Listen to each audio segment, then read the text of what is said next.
মহিলারা এটা চাউলটা সব একসাথে হয়া এরম ধান করে গুছায়া ডোলে থুই দিবি। ওই ডোলে থিন আবার ধান দি ভাত নাদবিনি কটা পিঠি বানাবিনি এক রকম চাল মেলাতে একজন এক রকমেরই খাবিনি, বুঝছেন বিষয়টা।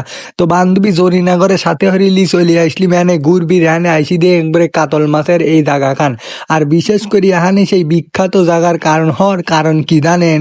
এ যে নারকেল গাছগুলো দেখতে পারতেছেন, এই নারকেল গাছগুলো গুড়াই চুন দিতেছে এর লেগে চকমক করতেছে আর উপরে করে ডাব ধরি আছে এর লেগে ভালো দেখা যাচ্ছে জায়গা খান, বুঝছেন। এখানে খালি চারতরে বাগান আর ধানের বই আছে।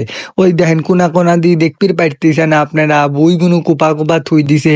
এবেদি কলি ধান লাগাবি অবাহরি। তো আমরা একবারে চলে এলিম লাস্ট মাথায়, যেহেতু আপনি ঘরে চারতরে ঘুরি দেবো, আমরা সব মুড়ই ইর লেগে যাবো। আর ইর লেগে আপনি ঘরে আমি কব আপনারা এই খেজুরের ডাগল্লি আসবেন, না হইলে গেলে ঘুরি শান্তি পাইবেন না। ওই আইটি কলি এত জায়গা ঘুরা হুম ভাবলায় এখানে হুন্ডা খান লিয়ে আইলি